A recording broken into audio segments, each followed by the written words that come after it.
जय हिंद बच्चों इस लेक्चर में हम लोग हेलोजिनेशन ऑफ बेंजीन का मैकेनिज्म डिस्कस करेंगे।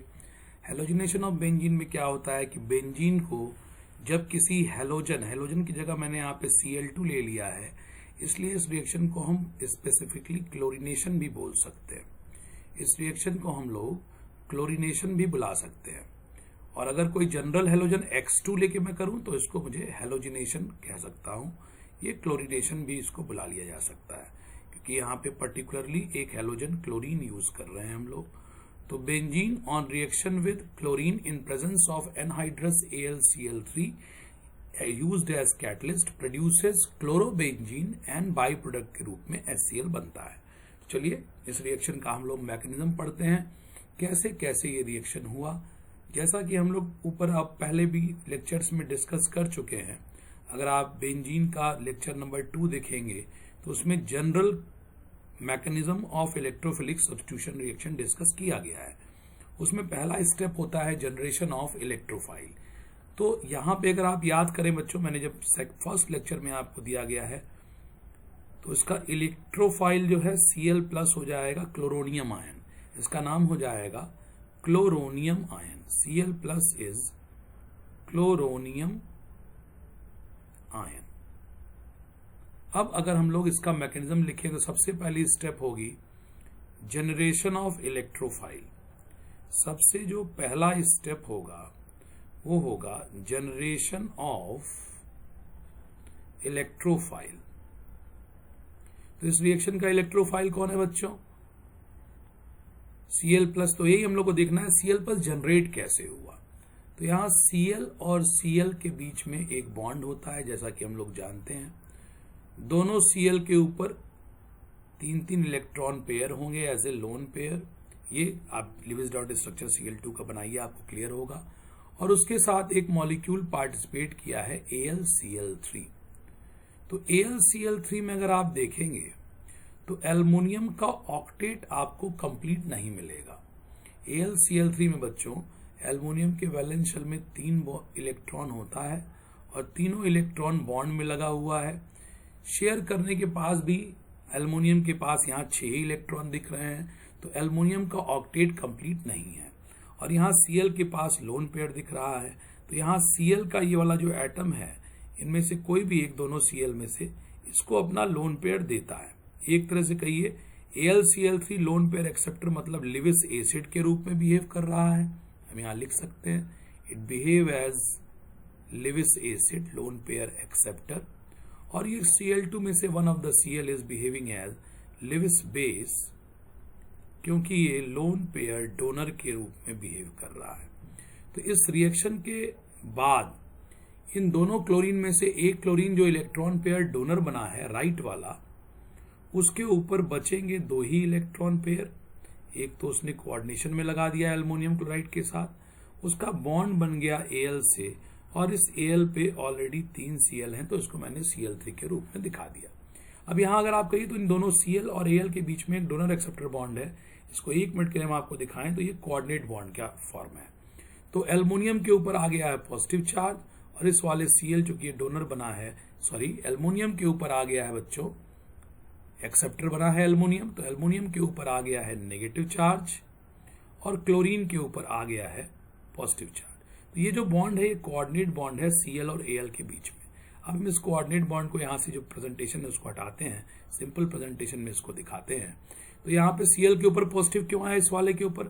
क्योंकि ये डोनर बना। Al के ऊपर निगेटिव आया क्यों? क्योंकि ये एक्सेप्टर बना। अब इस Cl और इस Cl के बीच में अगर आप देखें तो एक क्लोरीन पॉजिटिव हो गया है और एक क्लोरीन जो है ये वाला न्यूट्रल है। तो पॉजिटिव वाला क्लोरीन का इलेक्ट्रोनेगेटिविटी न्यूट्रल वाले से ज्यादा हो जाएगा, और उसके परिणाम स्वरूप ये बॉन्ड पेयर जो है इन दोनों के बीच में, वो बॉन्ड पेयर पूरा ये राइट वाला जो क्लोरीन पॉजिटिव बना है वो अपने पास खींच लेगा। तो राइट वाला क्लोरीन जो पॉजिटिव बना है, इसके पास जब इलेक्ट्रॉन गया तो इसको 3 लोन पेयर, ये वाला इलेक्ट्रॉन पेयर भी इसके ऊपर एज ए लोन पेयर आ जाएगा। इसका लोन पेयर वापस मिल गया तो इसको न्यूट्रल हो जाएगा। Al के ऊपर माइनस रिटेन रहेगा, तो यहाँ पे जो स्पीशीज जनरेट होगा AlCl4, एल्युमिनियम के साथ 4 क्लोरीन रहेंगे, ये वाला भी आ गया है, 3 यहाँ है, और इसका पॉजिटिव खत्म लेकिन एल्युमिनियम का नेगेटिव है, तो AlCl4 माइनस।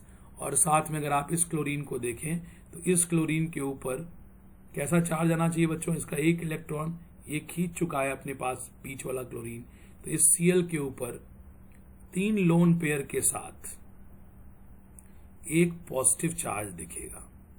3 लोन पेयर के साथ इसके ऊपर पॉजिटिव चार्ज भी दिखेगा, तो ये इलेक्ट्रॉन डिफिशिएंट कहलाएगा और ये इस रिएक्शन का इलेक्ट्रोफाइल बनेगा। ये इस रिएक्शन का क्या बनेगा बच्चों, इलेक्ट्रोफाइल बनेगा। Cl+ इस रिएक्शन का इलेक्ट्रोफाइल के रूप में बिहेव करेगा, क्लोरोनियम आयन। अब हमारे पास आएगी जनरेशन ऑफ इलेक्ट्रोफाइल के बाद सेकंड स्टेप क्या होता है, अभी तक आपको याद होना चाहिए। सेकंड स्टेप होता है attack of electrophile. General mechanism अगर आप देखें बेंजीन के इलेक्ट्रोफिलिक सब्स्टिट्यूशन रिएक्शन का, तो वहां सेकंड स्टेप आपको नजर आएगी, अटैक ऑफ इलेक्ट्रोफाइल। यहां इलेक्ट्रोफाइल क्लियर हो चुका है, Cl+ एट बेंजीन। Cl+ का अटैक होगा बेंजीन पे and formation of carbocation intermediate. Formation of carbocation intermediate. Second step में जनरल मैकेनिज्म में भी आपने ये देख रखा है। चलिए हम लोग सेकेंड स्टेप कराते हैं। बेंजीन की रिंग ले आइए, जो कि बेंजीन में 3 पाई बॉन्ड हैं, 6 पाई इलेक्ट्रॉन हैं, इसलिए बेंजीन को हमेशा हम लोग इलेक्ट्रॉन रिच बुलाते हैं। कहीं भी अगर आप पाई बॉन्ड देखिए कार्बन वाले कंपाउंड में, कार्बन से कार्बन के बीच का, तो ऐसे स्पीशीज को कहीं भी आप ऑर्गेनिक कंपाउंड में कार्बन से कार्बन के बीच में पाई बॉन्ड देखिए, तो ऐसी स्पीशीज को आप इलेक्ट्रॉन रिच जरूर बुलाएं। और इसके पास भागा भागा चला आएगा इलेक्ट्रॉन डिफिशिएंट इलेक्ट्रोफाइल Cl+। इसके ऊपर 3 लोन पेयर होता है, जो कि इस बार हम नहीं दिखा रहे। तो Cl+ जब भागा भागा बेंजीन पे आएगा तो बेंजीन से कहेगा भाई हमको एक नेगेटिव कार्बन बना के दो, तो इलेक्ट्रोमेरिक इफेक्ट के द्वारा पाई इलेक्ट्रॉन किसी एक कार्बन पे शिफ्ट हो जाएगा। कोई भी पाई बॉन्ड आप चुन सकते हैं, किसी एक कार्बन पे उसको शिफ्ट कराइए। तो हमने इसको चुना, ये कार्बन नेगेटिव चार्ज हो जाएगा और इस नेगेटिव चार्ज कार्बन के ऊपर आके ये Cl+ जुड़ जाएगा। और ये वाला कार्बन कैसा चार्ज होगा बच्चों, ये वाला कार्बन पॉजिटिव चार्ज हो जाएगा। क्या सारे कार्बन पे हाइड्रोजन भी हैं? जी हाँ हैं। तो अगर हम लोग रखते हैं तो यहाँ जो स्पीशीज आगे बन रहा है देखिए वो क्या होगा, बेंजीन के 2 पाई बॉन्ड सुरक्षित हैं। इस कार्बन पे जब ये इलेक्ट्रॉन इधर गया है तो इस वाले कार्बन पे, ये वाले कार्बन पे पॉजिटिव चार्ज आ चुका है। और जो कार्बन यहाँ पे इलेक्ट्रॉन दिया है बच्चों, ये नेगेटिव हुआ था और इसने इलेक्ट्रॉन आगे दे दिया, तो इसके साथ एक H तो जुड़ा ही है, H तो सारे कार्बन पे जुड़ा होता है, और इस पे आके एक Cl+ भी जुड़ गया। तो ये कार्बन नेगेटिव हुआ था और Cl+ से जुड़ने के बाद ये पॉजिटिव क्लोरीन और ये नेगेटिव कार्बन दोनों न्यूट्रल हो जाएंगे और इनके बीच में एक बॉन्ड बन जाएगा। तो इस प्रकार से ये कार्बोकेटायन इंटरमीडिएट जनरेट हो गया। ये कार्बोकेटायन इंटरमीडिएट जो है, जैसा कि जनरल मैकेनिज्म में हम लोग देख चुके हैं, ये रेजोनेंस से स्टेबलाइज्ड होता है, ये रेजोनेंस से स्टेबलाइज्ड होता है, लेकिन इंटरमीडिएट है तो इंटरमीडिएट की लाइफ बहुत ज्यादा नहीं होती। भले ये थोड़ा स्टेबलाइज रेजोनेंस से हो गया है इसीलिए बनता है, लेकिन इसको आगे रिएक्ट भी जरूर करना है। तो आगे ये रिएक्ट करेगा तो कैसे, वो अगली स्टेप में होगा। अगली स्टेप में क्या है बच्चों, ये हमने लिख दिया carbocation resonance stabilized intermediate. Third step क्या होता है जनरल मैकेनिज्म का, अगर आप याद करें तो elimination of proton. Third step है बच्चों इलिमिनेशन ऑफ H+। तो ये जो क्लोरोबेंजीन है, इस क्लोरोबेंजीन को आप इंटरमीडिएट जो है क्लोरोबेंजीन का, उसको आप बनाइए। जो ऊपर की स्टेप में इंटरमीडिएट दिख रहा है, यहाँ H है, यहाँ Cl है। इसको थोड़ा सा रिवर्स कर दें ताकि ये समझने में हम लोग को आसान रहे। दोनों में कोई अंतर नहीं है, लेकिन आपके लिए थोड़ा आसान रहेगा बॉन्ड तोड़ के दिखाने में। ClH, और ये कार्बन कैसा चार्ज है, प्लस। यहाँ पे एक स्पीशीज प्रेजेंट है, पहले भी बन चुका है, फर्स्ट स्टेप में बन चुका है, AlCl4 minus. AlCl4 minus, aluminium पे प्लस है। तो यहां से जैसे ही बेंजीन एरोमेटिसिटी गेन करने के लिए CH बॉन्ड को तोड़ेगा, ऐसे हाइपर कंजुगेशन भी लग रहा है, एरोमेटिसिटी भी गेन हो जाएगी उसकी बेंजीन के यहाँ पाई बॉन्ड आने से, और यहां से H+ निकल जाएगा। तो जब यहां से H+ निकलेगा बच्चों, तो ये एल्युमिनियम अपने आप को नेगेटिव जो बना रखा है वो यहां से Cl- देगा। तो ये Cl- और ये H+ मिलके यहां पे क्या बनाने वाले हैं आप देखें, ये Cl- और ये H+ मिलके HCl का फॉर्मेशन करने वाले हैं।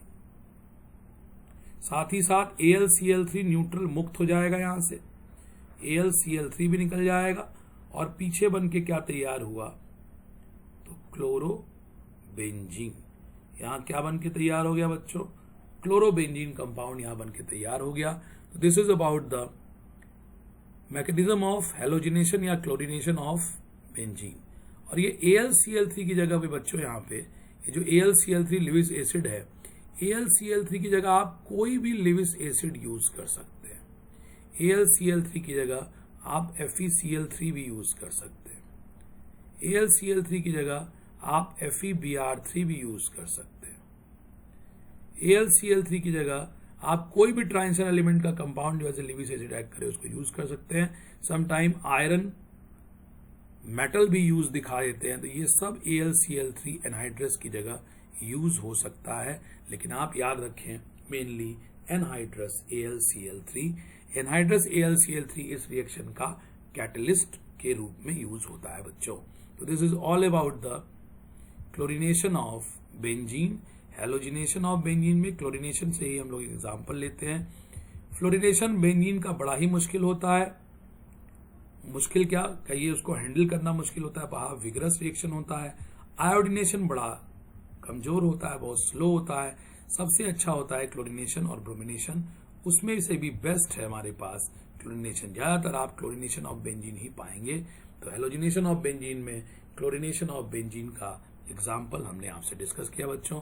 Thank you very much. Next lecture में हम लोग आगे बढ़ेंगे Friedel Crafts reaction. Thank you बच्चों।